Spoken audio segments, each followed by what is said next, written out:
Hola. Bueno, yo soy Mónica Salinero Rates. Me voy a presentar un poquito. Soy socióloga, doctora en Ciencia Política y también maestra en Artes Visuales de la Universidad Nacional Autónoma de México.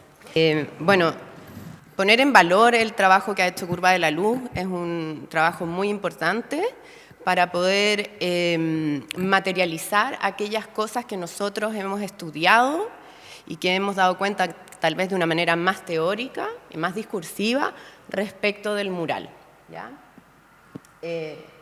Lo que yo voy a hablar son un poco los antecedentes y el contexto, y esto tiene una explicación que viene, digamos, ahora. Nosotras con Estela somos hermanas y por supuesto que pasamos por el paso bajo nivel juntas con nuestros padres en auto, y siempre nos llamó mucho la atención el mural, desde pequeña, ¿no? Porque además no era un lugar que pasáramos tan frecuentemente, entonces era algo que nos impactaba, ¿ya? Y lo que nos fuimos dando cuenta después, porque nosotros empezamos más o menos a interesarnos por esto el año 2007, 2008, bueno, por ahí, y ahí empezamos a generar algunas formas para comenzar una investigación. Y esa fue una investigación muy larga, ¿no? Estela va a comentar un poco más porque tiene varias partes. Y lo que nos dimos cuenta es que existía, y yo diría existe aún, un desconocimiento general del desarrollo de las artes en el periodo anterior a la dictadura cívico-militar. En particular la que tiene relación con el espacio público, ¿no? Y aquellas propuestas más comprometidas políticamente. Y quizá las propuestas más experimentales porque se alejaban de las ideas hegemónicas y elitistas de las artes en Chile, ¿ya? Que están muy asociados al arte del museo, al arte de caballete, al arte, ¿no?, de los cuadros o lo escultórico, que está siempre circunscrito, ¿no?, en un espacio museístico.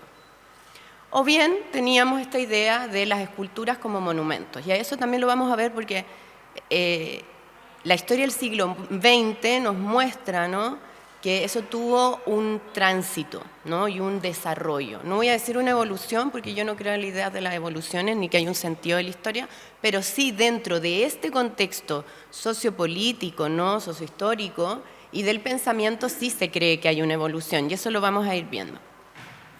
Entonces, no teníamos ninguna información del mural y empezamos a preguntar o a comentar que nos interesaba y empezaron a surgir cosas, ¿no? Ahora, el desconocimiento respecto a determinadas obras o a determinados movimientos, ¿no?, o grupos no es algo exclusivo de las artes en Chile, y eso me gustaría dejarlo claro. Tiene que ver con algo un poquito más amplio y tiene que ver con lo que se ha denominado la modernidad hegemónica o el modernismo hegemónico en las artes, principalmente las artes occidentales. Tenemos que pensar que estábamos en un momento de pugna de Guerra Fría, donde existía la modernidad europea y norteamericana y el arte que estaba tras la cortina de hierro, ¿no? Y eso llevó, de hecho, a que se desconociera mucho arte anterior también a la Guerra Fría y que es fuente realmente principal de todo lo que se desarrolla durante el siglo XX, ¿ya? Pero también hay un desconocimiento por las ideologías colonialistas o nuestra idea, ¿no?, de qué es el arte, dónde surge el arte. Entonces, sabemos quizás algunas cosas del arte moderno europeo y norteamericano y desconocemos el arte de Latinoamérica o el arte en Chile y lo consideramos siempre una copia o una idea de que está atrasada con la vanguardia, ¿no? Y yo creo que eso hay que ponerlo un poco en duda, ¿ya? Para eso, nosotros para poder abordar, ¿no?, este trabajo, para poder poner en contexto el mural, que es algo que va a desarrollar mucho más Estela y específicamente el trabajo del DI, hicimos un análisis más bien, diría yo, de elementos sociopolíticos, ¿no?, históricos, conceptuales y estéticos de las artes y de la práctica artística, porque nos interesaba saber ya no solamente la obra, ¿no?, o cómo las obras podían convivir en un determinado contexto, ser experimentadas, interpretadas, sino también cómo se definía la práctica artística, ¿ya? Es decir, no es la idea que nosotros tenemos hoy de ser artistas.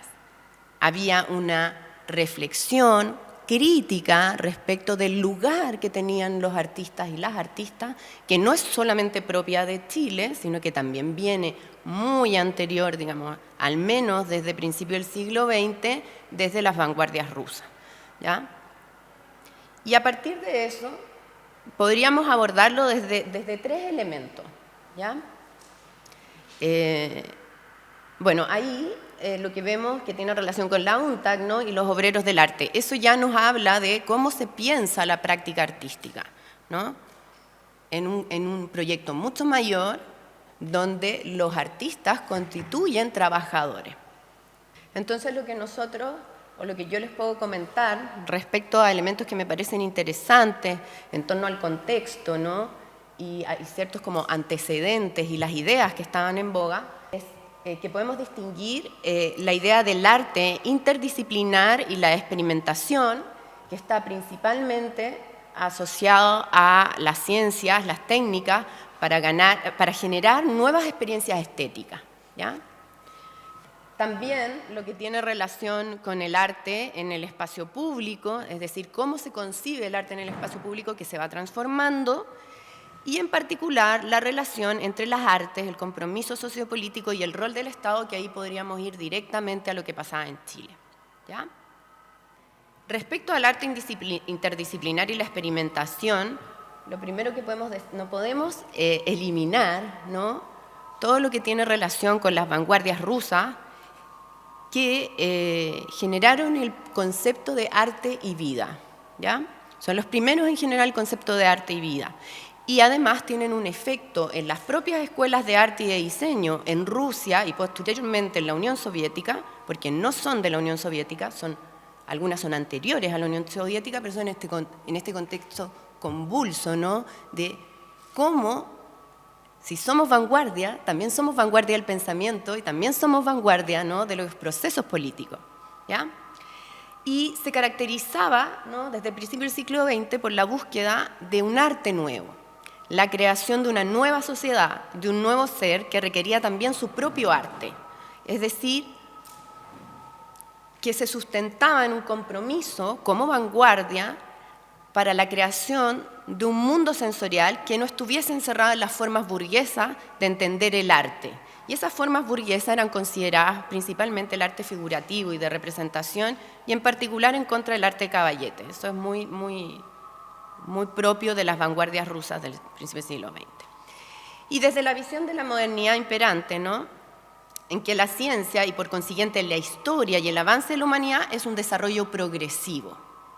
Y las artes también están en este desarrollo progresivo. Es decir, la misma idea de vanguardia nos habla de la sucesión, ¿no? Del superar lo anterior. Es propio del pensamiento moderno, es propio de la ciencia, de hecho.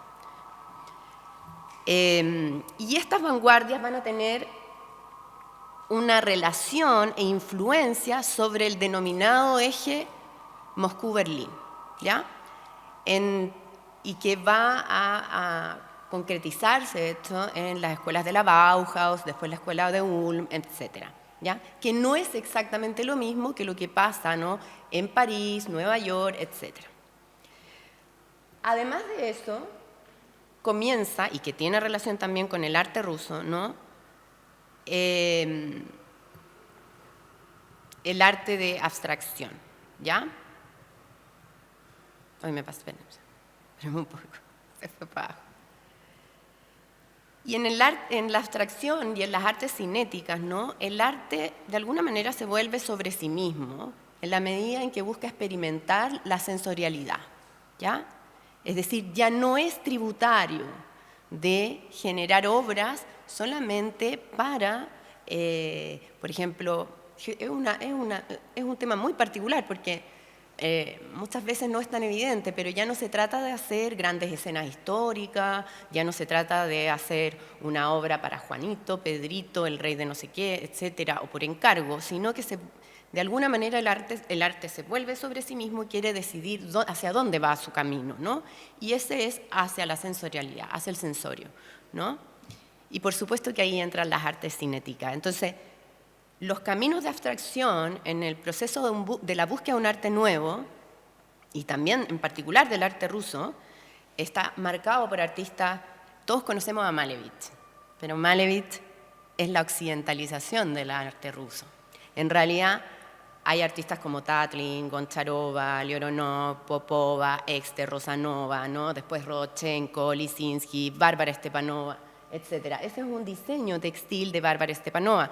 Bárbara Stepanova hizo mucho diseño textil, hizo ropa, ¿no? También trabajó en diseño, en foto, etc. Y todo lo que yo he dicho que termina en ova son mujeres. Y Exter también es mujer. Y ellas trabajaban, además, salían, ¿no?, de su espacio, del espacio de las artes y del museo, trabajaban con obras de teatro, con diseño textil para obras de teatro, para cine, ¿no? Ellas Exter hizo un diseño para toda una película de cine mudo rusa, ¿no?, que es Aelita, la reina de los marcianos, la pueden ver, está en YouTube. Muy interesante porque es realmente un diseño muy avanzado, o sea, que uno no se lo imaginaría, y en relación con el cine. La obra es una gran obra que tiene relación con distintos géneros, si se quiere, artísticos, o con distintos medios, ¿ya? Y posteriormente, en América Latina, y esto es 40 años después, en América Latina y en Chile se va a desarrollar una particular versión de las artes cinéticas, y ahí hay bastantes exponentes del arte cinético, cruzadas por lo que sería el siguiente punto, que son las nuevas tecnologías, ¿ya? El impacto de las ciencias y las tecnologías va a tener una relación con las nuevas materialidades, la serialización, que ya era algo que planteaba, por ejemplo, la Bauhaus, ¿no?, la industrialización, y cómo incorporábamos la relación arte y ciencia. La utilización de diversos avances científicos y tecnológicos ha sido una constante en el arte, ¿no? O sea, actualmente las artes mediales son el mejor ejemplo de la incorporación de saberes que no son del dominio exclusivo del arte. Entonces, aquello que parece exclusivo del arte, el dibujo, que además parece exclusivo, pero nunca lo ha sido exclusivamente, ¿no? Es decir, cómo tomamos otros conocimientos y los incorporamos para una experiencia estética, ¿ya? Y la experiencia estética tiene relación también con un compromiso político y cuál es el lugar que tiene la experiencia estética en el mundo, en nuestra vida cotidiana. Así, las artes como la fotografía y el video, ¿no?, han hecho uso de imágenes técnicas que van a remitir a un nivel simbólico diferente al de las representaciones de las artes tradicionales. Ahora sí.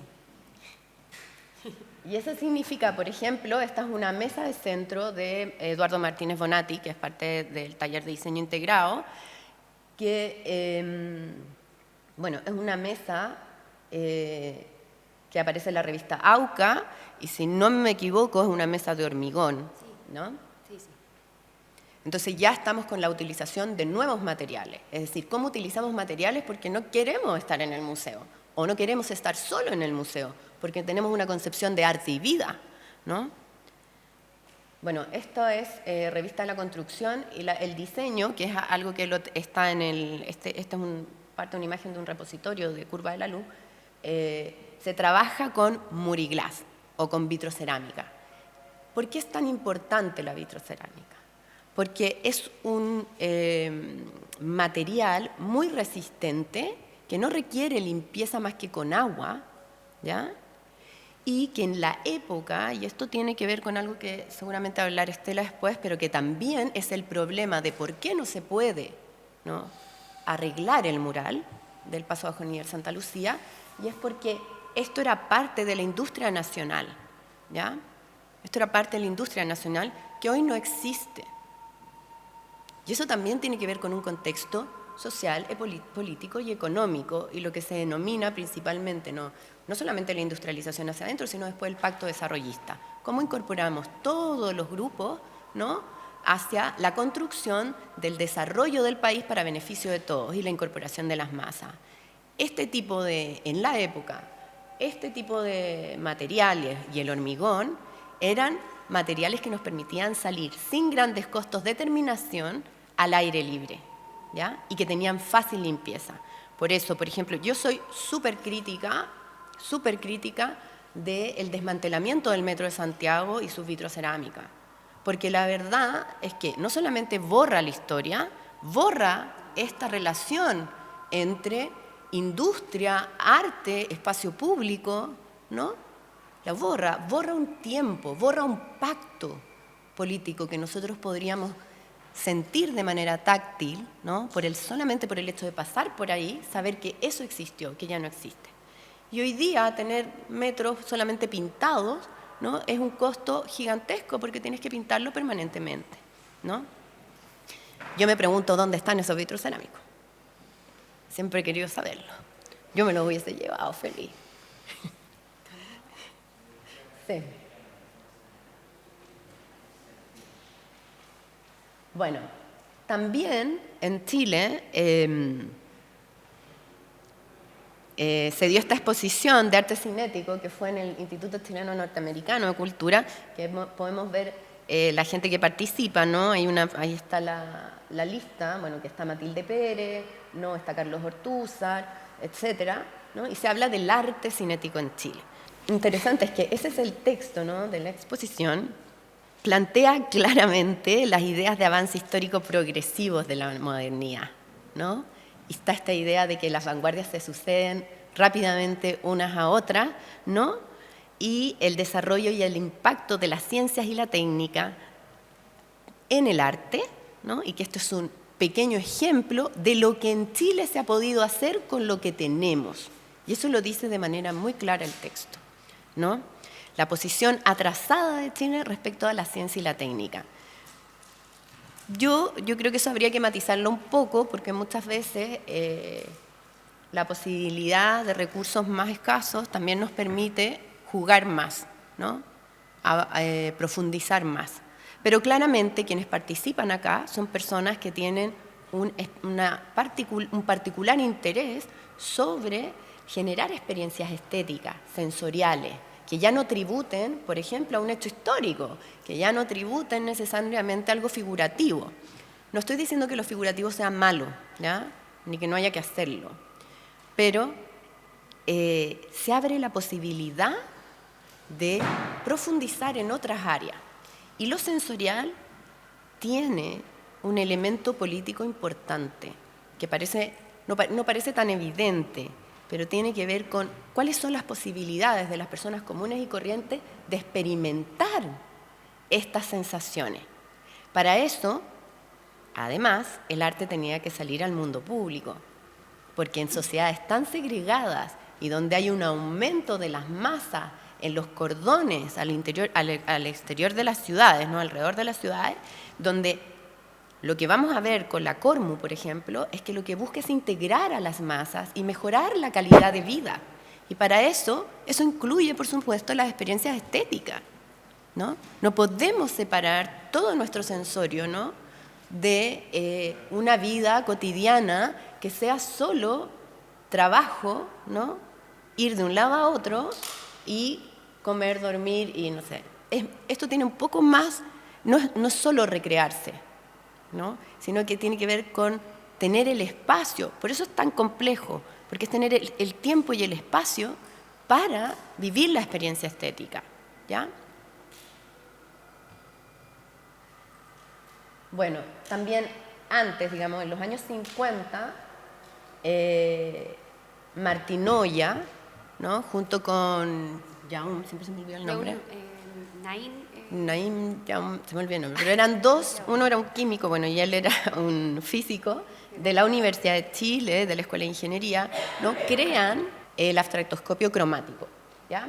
Este abstractoscopio cromático, el taller de diseño integrado lo conoce, Y como ellos tienen un interés en los elementos científicos, hacen su propia versión del abstractoscopio, que después se da en unas actividades que se llamaron Museo 70, que se las voy a mostrar después, en el Museo de Bellas Artes. Martinoia llevó esto a una feria, ¿no?, para que la gente pudiese trabajar o pudiese experimentar el abstractoscopio cromático o el robot que pinta. Hay un artículo, ¿no?, que salió en la revista Leonardo, etc. Pero el abstractoscopio cromático ocupa lo que se llama una física de la luz que ya está obsoleta, ¿ya? Ya prácticamente no se ocupa, ¿ya?, como óptica, ¿no? Y cuando yo estaba haciendo mi maestría en la UNAM, y que también fue parte del proceso, de todo este gran proceso de investigación del colectivo Taller de Diseño Integrado, me puse a estudiar de cómo se podía reproducir y hice varios prototipos. Y aquí hay una proyección, ¿no?, de la reproducción del abstractoscopio cromático, y en el que también me ayudó Bárbara González, que es una artista sonora visual. La otra persona que trabajó era Nahum Joel, ¿ya? Nahum Joel con Martinoia. Es importante porque igual... ¿Y por qué? Porque el abstractoscopio cromático es algo que ustedes podrían hacer en la casa. Trabaja con esta idea de la frecuencia de la luz, ¿no? Entonces uno tiene una fuente de luz, uno tiene un polarizador, los típicos que se ocupan en las cámaras, ¿no?, que lo que hacen es dividir la frecuencia y permitir que algunas pasen y otras no. Y luego viene un papel iridiscente que se llama, que podría ser un acrílico, pero que no funciona tan bien. También funciona con las pantallas de los computadores, pero con el papel celofán. Entonces uno puede tener papel celofán blanco, transparente, digamos, con muchas capas, y las capas más los polarizadores que van en los dos lados hacen que pasen distintos colores, ¿no?, cuando se proyecta. Y eso depende de las capas y del trabajo con el polarizador, ¿ya? Y esa es otra proyección que hicimos. Que ahí uno puede ver todos los tonos de amarillo, por ejemplo, y de repente un blanco, y eso tiene que ver con cómo se superponen los papeles celofán. Y arte en el espacio público, habría que considerar también el impacto temprano que tuvo el muralismo, en particular el muralismo mexicano, exportado al mundo socialista, porque el muralismo mexicano es muy famoso, pero lo que muy poca gente sabe es que fue un referente para la RDA y para el mundo socialista, muy importante. Fueron grandes muralistas. Siqueiros, por ejemplo, estuvo mucho tiempo en la RDA, ¿no?, enseñándole a hacer murales, y tiene un sentido, ¿no?, porque los murales podían contar historia, ¿ya?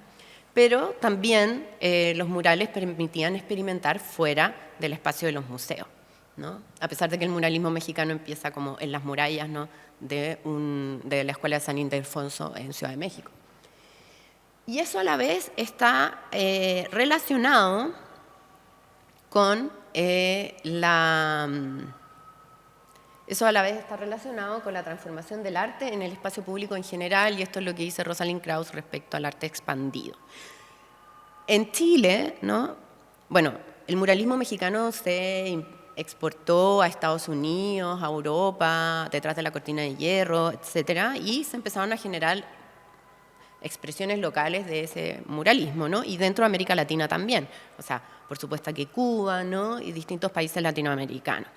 Y en el caso de Chile, yo creo que habría que destacar el uso de murales con desarrollo de la geometría y las artes cinéticas, ¿ya? Y ahí tenemos especialmente, bueno, la artista Virginia Uneus para la empresa Savory, que es ese mural que está ahí, ¿ya?, que es un gran mural.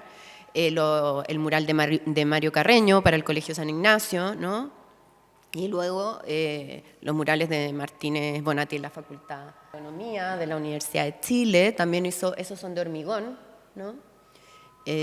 También hizo unos murales en la central nuclear. Si alguna vez vieron el video de Alex Advanter, ese video lo que muestra son los murales de Martínez Bonatti en la central nuclear, ¿ya?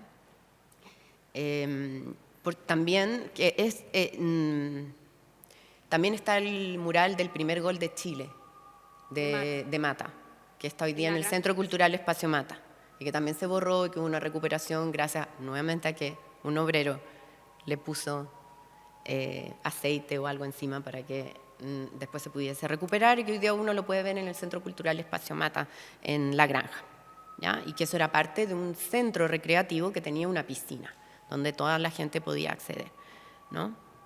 Y bueno, también, sí, también, y acá yo creo que en esta escultura de Ortúzar, que es un monumento al general Schneider, se puede ver, ¿no?, cómo es esta idea de el paisaje y la arquitectura. Es decir, no es solamente un monumento, no es una escultura, es algo que se emplaza en un lugar como una estructura, y la relación es entre estos como tótem, ¿no?, de Prisma, sí. Que están sobre un ojo de agua, ¿no?, y tienen estos círculos. Y si se fijan, esa es una estructura muy propia de Ortúzar, ¿no? La obra que tenía y que desapareció y que estaba en la UNTAC también juega, ¿no?, con estos círculos. Y da una sensación de movimiento estando quieta si uno lo mira desde arriba, ¿no? Porque esta idea como de que un círculo dentro de otro círculo. Y bueno, respecto a la relación de las artes, el compromiso sociopolítico y el rol del Estado, primero están los referentes de la relación entre arte y movimientos sociopolíticos, que eso ya es a nivel mundial. Es decir, el muralismo mexicano también es tributario de un proceso político específico en México, ¿no? Lo mismo los movimientos, no toda, una parte de la vanguardia rusa está asociada, ¿no?, al proceso anterior de la Revolución Rusa, durante el periodo de la Guerra Civil en Rusia, y luego cuando ya se instala hasta más o menos los años 30, donde cambia la política en la Unión Soviética respecto a las artes y se vuelve al arte figurativo, a la idea del realismo socialista, que también uno puede matizarlo un poco con artistas como Deineca, etc. Entonces, la relación de las artes y los movimientos sociopolíticos ha sido bastante fuerte. Nosotros lo vimos también en la dictadura, ¿no?, grupos como CADA, o en Argentina Tucumán Arde, etc. O sea, eso está, ¿no? No es algo que no esté. Ahora, el arte fuera del espacio público, un arte comprometido también con un proyecto político, porque uno es el arte de denuncia, ¿no?, y contra ciertas situaciones, y el otro es el arte que tiene un compromiso político con un proyecto que está en marcha.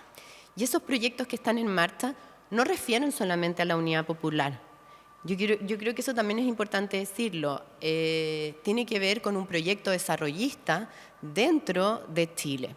Y ese proyecto, y lo vamos a ver, que es lo que está acá, y los proyectos democratizadores. El pacto desarrollista, que los distintos autores en el ámbito sociopolítico no lo plantean, lo plantea Salazar, pero también está la matriz sociopolítica de Garretón, etcétera, tiene relación con que se constituye una relación específica entre los distintos actores, ¿no?, de la sociedad con el Estado. En particular, se trata de un pacto de clase. ¿Por qué? Porque las clases sociales, es decir, aquellos que son políticos, intelectuales, artistas, académicos, los trabajadores, las trabajadoras y la burguesía que tiene cierto desarrollo industrial en Chile, se comprometen a generar un trabajo conjunto.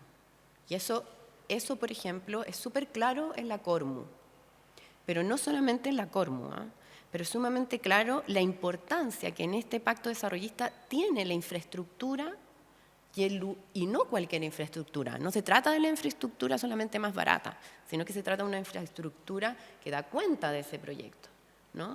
Es decir, tenemos arquitectos que están, digamos, desarrollando una arquitectura propia, ¿no?, obviamente con elementos modernos, muy simples, etcétera, que sea funcional, porque es para la vida cotidiana, tiene que ser funcional, tiene que recibir a mucha gente, ¿no? Y de hecho, yo diría que ese proyecto, ese pacto desarrollista, que es también un proyecto para que la comunidad, o sea, la sociedad en su conjunto avance hacia el desarrollo, es lo que se quiebra con la dictadura cívico-militar. Por eso todo aquello que remite a esta época está eliminado de la memoria. Porque cada vez que pasamos por algún edificio, por algún mural o lo que sea, es como, no hay, no existe, nadie sabe quién lo hizo, ¿no? Yo, por ejemplo, soy muy crítica, y a lo mejor en exceso, no, soy muy crítica de la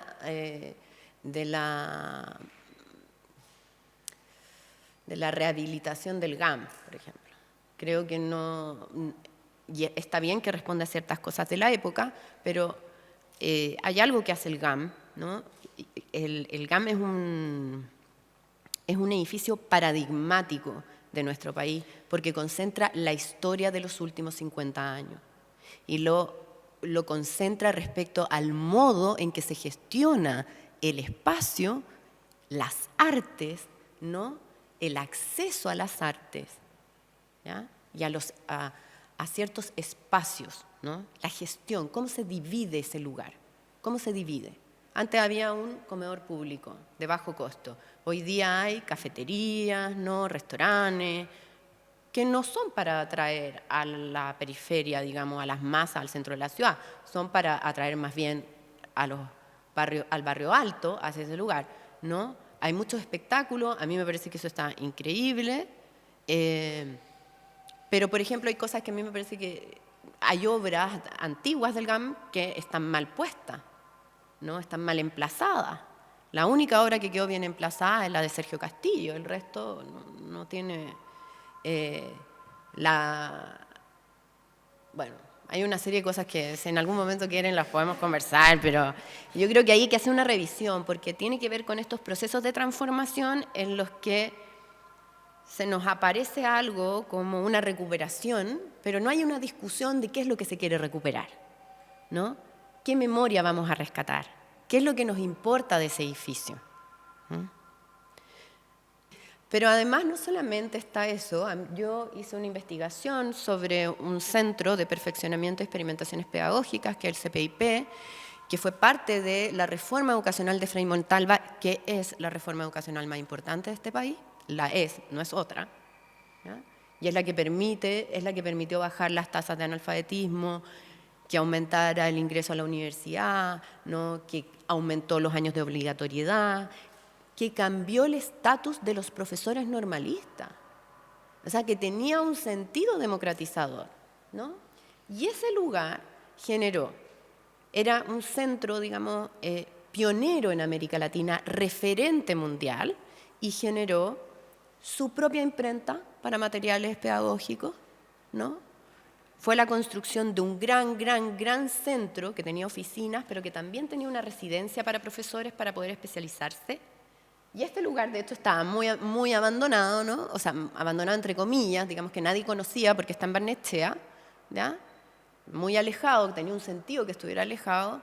Y a mí me tocó ir a ese lugar y dije, no, aquí hay que hacer un rescate porque esto puede que le quede muy poco tiempo de vida, ¿no? Le tienen muchas ganas a ese terreno. En ese centro se generaron, ¿no? Había una imprenta y habían diseñadores propios que generaron, por ejemplo, estas portadas, ¿no? Asociadas a la reforma educativa, nos generaban este material. Y este material es parte de lo que se hacía en la época, ¿no? Es decir, no vamos a hacer cualquier diseño, incorporemos un diseño que sea interesante. Y esta es hicimos un registro fotográfico, ¿no? Y esta es una de las escaleras externas de la residencia para los profesores, que aún funciona cuando se hacen ciertos encuentros, ¿no? Y todo el proceso de registro lo hicimos con Bruno Giliberto, el 2017. Y bueno, también está la exposición de las 40 medidas de la Unidad Popular, que lo que buscaba es que cada obra expresara, ¿no? las medidas del primer año de la Unidad Popular. Y eso se hizo en el antiguo MAC, que quedaba en Quinta Normal, ¿ya? Y acá lo que pueden ver es un fragmento, y esto tiene que ver con el proceso de reforma universitaria al interior de la Universidad de Chile, que es de donde vienen varios de los artistas que estamos hablando, ¿no? Y en particular los del taller de diseño integrado. Y durante el proceso, ¿no?, de la reforma universitaria, durante los años 60, toda la vida universitaria, toda la comunidad universitaria estaba marcada por los sucesos políticos que habían en Chile, ¿no? Eso es algo que más o menos todos sabemos, ¿no? Y tenían un compromiso y había una discusión. ¿Qué es lo que le tocaba a las artes en ese proyecto? ¿Qué es lo que le tocaba a las artes en ese proceso? Cómo las artes y los artistas se incorporaban ya no solamente como genios creadores en su taller, sino que eran capaces de salir a la calle, ¿no?, y ver lo que el país necesitaba respecto de su especialidad como artista. Porque nosotros seguimos y nosotras seguimos marcadas por esta idea de los artistas como genios creadores, la autoría, etc., ¿no? Y creo que en eso, bueno, hay una discusión muy importante en la universidad. En este caso se muestra un cuestionario que hace Enrique Lin, porque dice, no todo el mundo participa de las asambleas y queremos que la gente que no participa también dé su opinión, y hacen un cuestionario, ¿no?, respecto a el compromiso que tienen con las distintas discusiones que se daban en la universidad respecto a las artes y cómo generar un arte que no tuviera un gran componente como colonial, ¿no?, esta idea de centro-periferia. Y lo que se vio es que habían visiones, claro, que no estaban de acuerdo con los cambios, pero habían otras visiones que lo que querían era generar ciertas reformas en el ámbito de las artes. Generar, ¿no?, una escuela de diseño, generar una escuela de cine, hacer una escuela de arte que tuviera más relación con los nuevos materiales, y ahí está Ortúzar, Bonatti, Vial, que además son artistas interdisciplinares, porque no se remiten, que lo va a hablar Estela, a ser solo artistas, ¿ya? Y por supuesto que tenía que ver cómo las distintas reformas que se sucedían a partir del gobierno de Frei generaban también desafíos para las artes en el país, ¿no? Por ejemplo, la planificación urbana, la Cormu, la reforma educacional, la reforma agraria, etc. Y dentro de... Y dentro de, además, esa discusión, no podemos dejar de nombrar, ¿no?, que Chile tuvo un periodo, a partir de los 50, diría yo, de visitas ilustres, digamos, que son como visitas ilustres. Bueno, estuvo algunos meses Joseph Alberts en la Universidad Católica, en la Universidad de Chile, que se radicó después durante 10 años, Tivon Weidner, también estuvo Sven Henselgren, que dio unas conferencias respecto a los problemas psicológicos de la luz sobre la teoría estética en arquitectura, ¿no?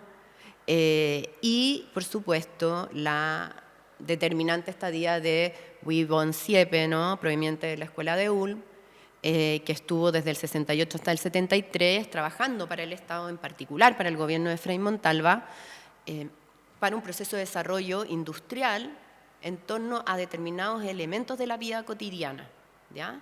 Y él trabajó con un grupo de estudiantes de la Universidad de Chile y el trabajo con él se consideró parte de la formación, ¿no?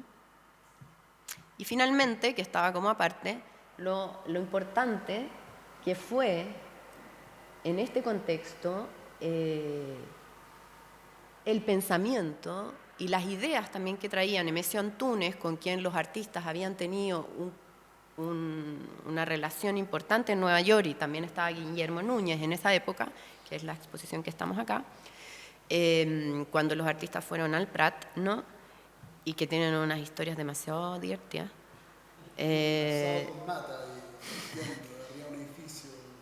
Ay, no sé, salían con unas cajas que se las ponían en la cabeza. En la calle, sí. A la calle.